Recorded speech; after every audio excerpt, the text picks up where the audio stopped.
여러분, 상상해 보십시오. 2026년 어느 날 아침, 평소처럼 스마트폰을 충전기에 꽂았는데 전기가 들어오지 않습니다. TV도, 냉장고도, 심지어 신호등까지 먹통입니다. 뉴스에서는 전국가적 블랙아웃이라는 속보가 뜹니다. 왜일까요? 전기가 부족해서요? 맞습니다. 하지만 그 전기를 누가 다 먹어치웠을까요? 바로 지금 여러분이 열광하는 생성형 AI들입니다. 미국 버지니아주의 데이터 센터 엘리를 아십니까? 전 세계 인터넷 트래픽의 70%가 지나는 곳이죠. 그런데 최근 이곳에서 기이한 일이 벌어졌습니다. 전력 회사들이 구글과 아마존의 통보를 날린 겁니다. 미안하지만 당신들 AI 서버 돌릴 전기가 이제 더 이상 없으니 데이터 센터 더 짓지 마세요. 이건 먼 나라 이야기가 아닙니다. AI는 우리가 생각하는 것보다 훨씬 더 전력 굶주림이 심합니다. 챗 GPT한테 질문 한 번 던질 때마다 구글 검색보다 10배 넘는 전기가 소모되거든요. 전 세계는 지금 에너지 대란을 넘어 에너지 전쟁 중입니다. 그런데 이 아수라장 속에서 세계 억만장자들이 전용기를 타고 조용히 한국으로 모여들고 있습니다. 마이크로소프트의 빌 게이츠, 덴마크의 에너지 재벌들, 그리고 중동의 왕자들까지. 그들이 향한 곳은 서울의 강남 빌딩이 아닙니다. 바로 기름때 묻은 작업복을 입은 엔지니어들이 있는 거제도와 울산의 조선소입니다. 그들은 왜 조선소로 갔을까요? 배 사러 갔냐고요? 아닙니다. 전 세계에 꺼져가는 불을 다시 켤 수 있는 유일한 열쇠. 바로 바다 위에 띄우는 원자력 발전소를 주문하러 온 겁니다. 원전을 어떻게 배 위에 올려? 말도 안 돼, 라고 생각하시나요? 오늘 그 상식을 완전히 깨부숴 드립니다. 영국과 일본이 20년째 헤매고 있을 때 대한민국은 어떻게 단 2년 만에 원전을 찍어내게 되었는지, 그리고 그 기술이 어떻게 60조 원이라는 단일 계약 잭팟으로 이어졌는지 오늘 영상 끝까지 보시면 여러분은 왜 지금 대한민국이 전 세계 에너지 패권을 쥐고 있는지 소름 돋는 진실을 알게 되실 겁니다. 이야기는 빌 게이츠로부터 시작됩니다. 빌 게이츠는 2008년 테라파워라는 원전 회사를 세웠습니다. 그의 꿈은 원자력으로 인류를 구하는 것이었죠. 게이츠는 자기 돈 수조 원을 쏟아부어 미국 와이오밍주의 차세대 원전을 짓기로 했습니다. 그런데 8년이 지난 지금 결과가 어떨까요? 삽 한 번 제대로 못 떴습니다. 왜냐고요? 땅 위에 지으려니 환경단체의 반대, 주민들의 민원, 그리고 미국 내부의 복잡한 규제에 막혀버린 겁니다. 게이츠는 깨달았습니다. 아, 육지에서 원전 짓다가는 내 수명이 먼저 다하겠구나. 이때 게이츠의 눈에 들어온 것이 바로 해상 원전 FMPP입니다. 땅이 안 되면 바다에 띄우면 된다. 바다 위라면 땅값 걱정 없고 민원도 적고 사고가 나도 바닷물로 즉시 냉각할 수 있으니 훨씬 안전하죠. 그런데 문제가 또 생겼습니다. 미국에는 이 원전을 배처럼 정교하게 찍어낼 조선소가 단 한 곳도 남지 않은 겁니다. 미국 조선업은 지난 30년간 군함 수리도 제때 못할 만큼 녹슬어 버렸거든요. 이 절망적인 상황에서 게이츠가 찾아낸 유일한 구원 투수가 바로 한국의 HD현대와 삼성중공업입니다. 여기서 대한민국만이 가진 미친 기술력 하나를 소개해드리죠. 바로 모듈러 공법입니다. 자, 비교해 보십시오. 영국이 20년째 짓고 있는 힌클리 포인트-C 원전 건설 비용만 80조 원이 넘어가고 있고 완공은 계속 뒤로 밀립니다. 왜? 땅 위에서 하나하나 벽돌 쌓듯이 짓고 있으니까요. 비 오면 쉬고 바람 불면 멈춥니다. 하지만 한국은 어떨까요? 우리는 원자력 발전소 전체를 수천 개의 조각 모듈로 나눕니다. 그리고 실내 공장에서 레고 블록 만들듯 완벽한 환경에서 미리 제작하죠. 이걸 조선소로 가져와서 거대한 크레인으로 딱딱 조립만 하면 끝입니다. 결과는 경이롭습니다. 육지에서 10년 걸릴 공사가 한국 조선소에선 단 2년이면 끝납니다. 비용요? 육지의 절반도 안 됩니다. 삼성중공업이 덴마크 시브그와 협력해 만든 CMSR 파워 바지는 이미 2024년에 설계 인증을 끝냈습니다. 빌 게이츠가 와이오밍에서 8년간 못한 걸 한국은 계약서 도장 찍고 2년 만에 현실로 만들어버린 겁니다. 여러분, 이건 전 세계적인 독점입니다. 중국요? 가격은 싸지만 어느 나라가 자기네 안보가 걸린 원자력을 중국에 맡기겠습니까? 일본요? 후쿠시마 트라우마로 원전 기술 자체가 얼어붙었습니다. 결국 전 세계에서 원전을 싸고 빠르고 안전하게 찍어낼 수 있는 나라는 지구상에 대한민국밖에 없습니다. 전 세계 해양 원전 시장 점유율 95% 이상입니다. 빌 게이츠가 왜 한국 조선소 사장님들과 악수하며 제발 도와달라고 부탁했는지 이제 그림이 그려지시죠? 이건 시작에 불과합니다. 이제 이 똑똑한 해상 원전이 파트 3에서 말씀드릴 60조 원짜리 잠수함과 만나면 어떤 일이 벌어지는지 계속해서 집중해 주십시오. 자, 이제 바다 위 전력 생산이라는 에너지 패권을 넘어 바다 아래를 지배하는 안보 패권으로 내려가 보겠습니다. 여러분, 지금 전 세계 방산 시장에서 가장 뜨겁고 가장 거대한 액수가 왔다 갔다 하는 사업이 무엇인지 아십니까? 바로 캐나다 차기 잠수함 사업 CPSP입니다. 자그마치 60조 원. 감이 잘 안 오시죠? 우리나라 1년 국방 예산 전체와 맞먹는 어마어마한 돈입니다. 캐나다가 왜 이렇게 난리냐고요? 그동안 쓰던 잠수함들이 너무 낡아서 바다에 나가기만 하면 고장이 났거든요. 급해진 캐나다가 전 세계에 SOS를 쳤습니다. 우리 바다를 지켜줄 최강의 검은 고래, 12척을 만들어 줄 나라 어디 없느냐라고 말이죠. 처음엔 전 세계가 영국이나 일본, 독일의 승리를 점쳤습니다. 특히 일본은 자신만만했죠. 우리는 소류급 잠수함이라는 세계 최고의 기술이 있어 라며 큰 소리를 쳤습니다. 그런데 결과는 어땠을까요? 캐나다 실사단이 한국의 거제와 울산 조선소를 방문한 뒤 분위기는 180도 바뀌었습니다. 왜일까요? 일본 잠수함은 성능은 좋지만 수출을 해본 적이 없어 서비스가 엉망이고 가격은 터무니없이 비쌌습니다. 영국은 조선소 자체가 너무 노후화되어 12척을 언제 다 만들지 기약이 없다는 평가를 받았죠. 반면 우리 하나오션과 HD현대중공업은 어땠을까요? 3,000톤급 잠수함을 설계부터 건조까지 턴키로, 그것도 전 세계에서 가장 빠른 칼날 같은 납기일로 완성해내는 능력을 보여줬습니다. 캐나다인들이 입을 다물지 못한 건 당연한 결과였습니다. 하지만 진짜 국뽕의 정점은 이제부터 시작입니다. 2024년 초 대한민국 조선 역사에 길이 남을 한 남자가 한국을 찾았습니다. 바로 미국 해군성 장관 카를로스 델 토로입니다. 그는 한국의 조선소를 직접 둘러본 뒤 자신의 SNS에 충격적인 글을 남겼습니다. 한국 조선소의 디지털화와 효율성은 미국이 따라갈 수 없는 수준이다. 우리는 한국의 도움이 절실하다. 세계 최강 미 해군의 장관이 왜 한국에 와서 이런 고백을 했을까요? 팩트를 말씀드리죠.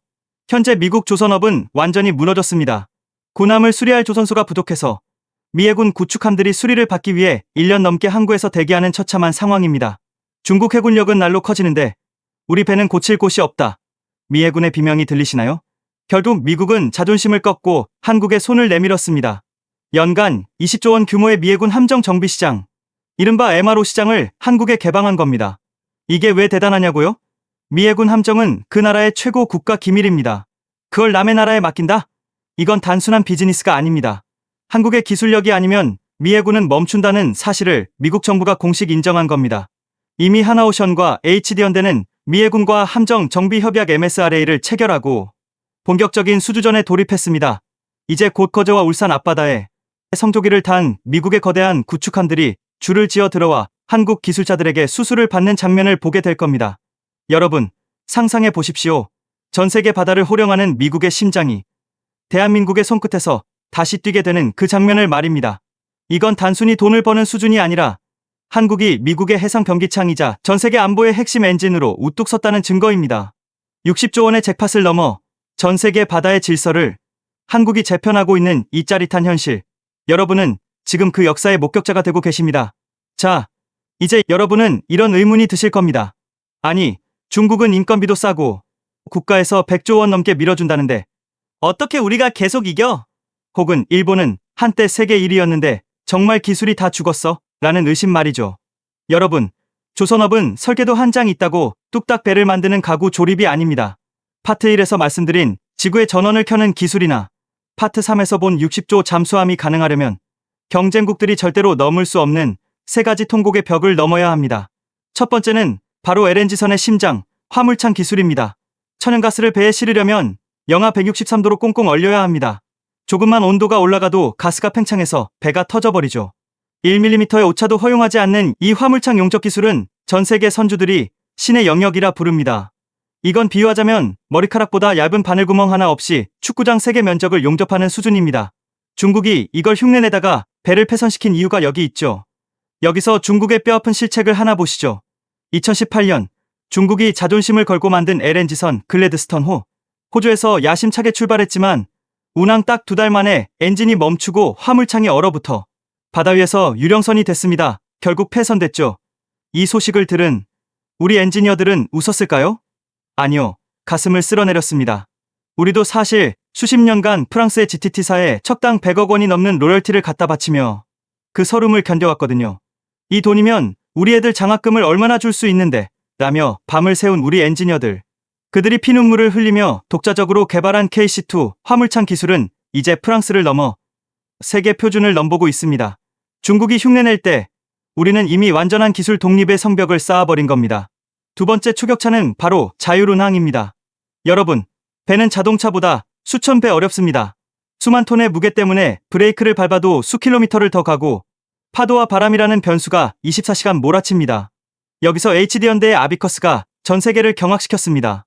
2022년 대형 선박으로 태평양 2만 킬로미터를 자율운항으로 횡단하는 데 성공했죠.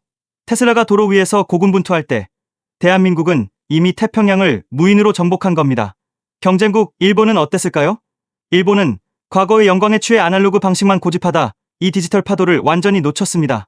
지금 일본 선주들이 우리 조선소에 와서 우리 배에도 삼성 솔루션 좀 넣어달라고 부탁하는 처지가 된 겁니다. 파티에서 말한 것처럼 빌 게이츠가 한국을 선택한 진짜 이유도 여기 있습니다. 똑똑한 원자로를 가장 똑똑한 배에 싣고 싶다는 거죠. 마지막으로 파트 3에서 본 60조 원 잠수함의 핵심, 바로 리튬이온 배터리입니다. 전통적인 잠수함은 며칠마다 수면 위로 올라와 숨을 쉬어야 합니다. 그러면 적에게 들키죠. 하지만 우리 하나오션의 잠수함은 다릅니다. 세계 최초로 잠수함에 리튬이온 배터리를 탑재해 잠항 시간을 3배 이상 늘렸습니다. 이게 왜 대단하냐고요? 잠수함이라는 좁은 공간에서 배터리가 폭발하면 끝장입니다. 독일이나 프랑스 같은 잠수함 종주국들도 위험해서 못하겠다고 고개를 저었습니다. 하지만 우리 엔지니어들은 K배터리 업체인 삼성 SDI, LG엔솔 등과 협력해 수만 번의 폭발 테스트를 거치며 결국 해답을 찾아냈습니다. 독일 조선소가 불가능하다고 말할 때 대한민국은 우리는 할 수 있다며 결과물로 증명했습니다. 이것이 바로 캐나다와 폴란드가 독일 배 대신 한국 잠수함을 선택하려는 결정적 이유인 아무도 가지 못한 길을 먼저 가는 용기입니다. 여러분, 이 기술들이 하늘에서 뚝 떨어졌을까요? 2010년대 중반 조선업이 최악의 불황으로 수조 원의 적자를 낼 때 우리 엔지니어들은 현장에서 월급이 깎이면서도 용접기를 놓지 않았습니다. 우리가 여기서 멈추면 대한민국의 바다는 끝난다는 절박함 때문이었습니다. 중국이 100조 원을 쏟아부어도 따라올 수 없는 단 한 가지. 그것은 바로 위기 속에서 더 단단해지는 한국인의 근성과 40년의 숙련도입니다. 이제 전 세계는 깨달았습니다. 지구의 전원을 켜고 싶다면, 바다를 완벽하게 지키고 싶다면 결국 대한민국을 찾아와야 한다는 것을요. 이것이 바로 우리가 2026년 오늘 K조선의 이름 앞에 초격차라는 단어를 당당히 붙일 수 있는 진짜 이유입니다. 자, 이제 오늘 우리가 함께 본 이 거대한 흐름을 정리해 볼 시간입니다. 여러분, 가만히 눈을 감고 2030년의 어느 날을 상상해 보십시오. 지구 반대편, 전기가 부족해 밤마다 어둠에 잠겼던 아프리카의 해안 도시나 갑작스러운 재해로 전력망이 끊긴 동남아의 어느 섬마을에 거대한 배 한 척이 들어옵니다. 그 배의 옆면에는 자랑스러운 태극기와 함께 한국 기업의 로고가 새겨져 있습니다. 배가 정박하고 케이블이 연결되는 순간 도시 전체에 일제히 불이 들어옵니다. 아이들이 환호하고 공장이 다시 돌아가기 시작하죠. 이것이 바로 우리가 오늘 살펴본 해상원전이 바꿀 미래이자 대한민국이 전 세계에 선사할 에너지 정의입니다. 불과 70년 전을 기억하십니까? 6.25 전쟁 직후 우리나라는 전 세계에서 가장 가난한 나라였습니다. 다른 나라가 버린 낡은 배를 얻어 타고 외국의 원조 없이는 하루도 버틸 수 없던 나라였죠. 당시 우리 선조들은 바다를 보며 무슨 생각을 했을까요? 아마도 저 바다 너머에 우리를 도와줄 누군가가 있기를 간절히 바랐을 겁니다. 하지만 지금은 어떻습니까? 이제는 전 세계가 우리를 바라보고 있습니다. 70년 전 원조 물자를 실어 나르던 배를 기다리던 나라가 이제는 세계 최강국 미국의 군함을 수리해주고 전 세계 억만장자 빌 게이츠가 기술을 구걸하러 찾아오는 지구의 변기창이자 에너지 발전소가 되었습니다. 이것이 국뽕입니까? 아니요. 이것은 아무도 부정할 수 없는 압도적인 팩트입니다. 우리는 이제 단순한 제조 강국이 아닙니다. 대한민국은 이제 전략적 대체 불가능한 국가입니다. 생각해 보십시오. 한국의 조선소가 멈추면 전 세계의 물류가 멈춥니다. 한국의 해상 원전 기술이 멈추면 전 세계 AI 혁명은 전력난으로 중단됩니다. 한국의 잠수함 기술이 멈추면 자유진영의 바다 안보에 거대한 구멍이 뚫립니다. 우리는 전 세계에서 유일하게 배를 만들고 그 배의 원자력을 싣고 그 배를 스스로 지키며 사람이 없어도 자율주행으로 전 세계를 누비게 하는 종합 패키지를 가진 나라입니다. 일본이 아날로그의 늪에 빠져 허우적대고 중국이 짝퉁 기술로 신뢰를 잃어갈 때 우리 엔지니어들은 기름때 묻은 손으로 묵묵히 초격차라는 성벽을 쌓아 올렸습니다. 투자자 여러분, 그리고 구독자 여러분, 주가 창의 파란 불과 빨간 불에 일희일비하지 마십시오. 거대한 역사의 파도는 이미 대한민국을 향해 밀려오고 있습니다. 조선업의 슈퍼사이클은 단순한 돈벌이가 아닙니다. 그것은 대한민국의 국격이 세계의 중심으로 이동하는 거대한 이동의 신호탄입니다. 여러분이 지금 보고 계신 이 영상 속의 데이터들, 60조 원의 수주액, 95%의 독점 점유율. 이 숫자들 뒤에는 밤잠을 설쳐가며 용접 불꽃을 튀긴 우리 아버지들의 헌신과 세계 최고의 칩을 설계하기 위해 눈이 짓물러진 우리 청년들의 열정이 녹아 있습니다. 대한민국은 이제 바다를 지배하는 것을 넘어 미래 지구의 생존을 책임지는 나라가 될 것입니다.